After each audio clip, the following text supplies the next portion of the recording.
രാജ്യത്തെ നീതിന്യായ വ്യവസ്ഥയിൽ ജനങ്ങൾക്ക് അചഞ്ചലമായ വിശ്വാസമുണ്ടെന്ന് ഉപരാഷ്ട്രപതി ജഗ്ദീപ് ധൻകർ. അതേസമയം ജുഡീഷ്യറിയിലെ അഴിമതിക്കാരെ കണ്ടെത്തി നടപടി സ്വീകരിക്കണമെന്നതാണ് തന്റെ ആഗ്രഹമെന്നും അദ്ദേഹം പറഞ്ഞു. Kochi national university of advanced legal സ്റ്റഡീസിൽ വിദ്യാർത്ഥികളുമായും അധ്യാപകരുമായും സംവദിക്കുകയായിരുന്നു ഉപരാഷ്ട്രപതി. രാജ്യത്തെ നീതിന്യായ വ്യവസ്ഥയോട് ജനങ്ങൾക്കുള്ള അചഞ്ചലമായ വിശ്വാസം കാത്തു സംരക്ഷിക്കുന്ന വിധത്തിലാണ് നീതിന്യായ ഭരണനിർവഹണ സംവിധാനങ്ങൾ പ്രവർത്തിക്കുന്നതെന്ന് ഉപരാഷ്ട്രപതി ജഗ്ദീപ് ധൻകർ പറഞ്ഞു. അതേസമയം ജുഡീഷ്യറിയിലെ അഴിമതിക്കാരെ കണ്ടെത്തി നടപടി സ്വീകരിക്കണമെന്നതാണ് തന്റെ ആഗ്രഹമെന്നും അദ്ദേഹം കൂട്ടിച്ചേർത്തു. വലിയ വെല്ലുവിളികളിലൂടെയാണ് സമീപഭാവിയിൽ ജുഡീഷ്യറി കടന്നുപോകുന്നത്. ഡൽഹി ഹൈക്കോടതി ജഡ്ജിയുടെ വസതിയിൽ നിന്നും പണം കണ്ടെടുത്ത സംഭവം ചൂണ്ടിക്കാട്ടിയായിരുന്നു ഉപരാഷ്ട്രപതിയുടെ പരാമർശം. സംഭവത്തിൽ എഫ്ഐആർ രജിസ്റ്റർ ചെയ്ത് അന്വേഷണം നടക്കുമെന്ന് തന്നെയാണ് കരുതുന്നത്. ജുഡീഷ്യറി സ്വതന്ത്രമായി പ്രവർത്തിക്കണമെന്ന് ആവശ്യപ്പെടുന്ന വ്യക്തിയാണ് താനെന്നും ഉപരാഷ്ട്രപതി പറഞ്ഞു. Now the point is, if that case was found, system should have moved immediately, and the first process would have been to deal with it as a criminal act. Find out those who are culpable, bring them to justice. But so far there has been no FIR. The government at the central level is handicapped.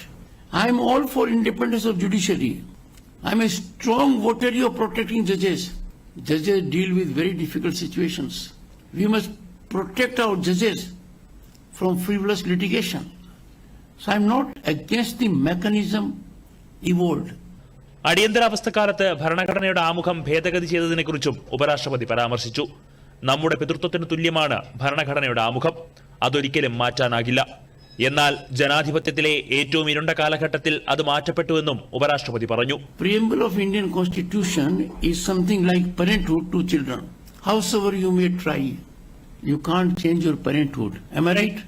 That's not possible. That is. Secondly, historically, no country's preamble has ever been changed. Thirdly, preamble of our Constitution was changed during a time when hundreds and thousands of people were behind the bars. The darkest period of our democracy, the emergency era. Fundamental rights were totally suspended. You need to examine it. നിയമനിർവഹണ ഭരണകാര്യ നീതിന്യായ സംവിധാനങ്ങൾ ഒത്തൊരുമയോടെ പ്രവർത്തിച്ചില്ലെങ്കിൽ സാഹചര്യം വഷളാകുമെന്ന് ഉപരാഷ്ട്രപതി കൂട്ടിച്ചേർത്തു. ഗവർണറുടെ ഭരണഘടനാ പദവിയുടെ വലിപ്പം എത്രത്തോളം വലുതാണെന്നും അദ്ദേഹം സദസ്സിനെ ഓർമ്മപ്പെടുത്തി.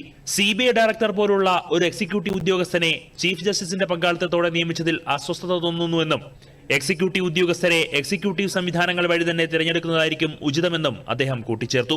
ജുഡീഷ്യറി, എക്സിക്യൂട്ടീവ്, ലെജിസ്ലേച്ചർ എന്നിവയിൽ ഒരു സ്ഥാപനം മറ്റൊന്നിന്റെ അധികാര പരിധിയിലേക്ക് കടന്നുകയറിയാൽ ജനാധിപത്യത്തിന് വളരെ അപകടകരമാകുന്ന സാഹചര്യം ഉണ്ടായേക്കാമെന്നും ഉപരാഷ്ട്രപതി പറഞ്ഞു. Kochi national university of advanced legal സ്റ്റഡീസിൽ നടന്ന ചടങ്ങിൽ Kerala governor Rajendra Vishwanath Arlekar, NUALS pro chancellor കൂടിയായ മന്ത്രി ആർ ബിന്ദു, നിയമമന്ത്രി P രാജീവ് തുടങ്ങിയവർ പങ്കെടുത്തു. News desk, Doordarshan.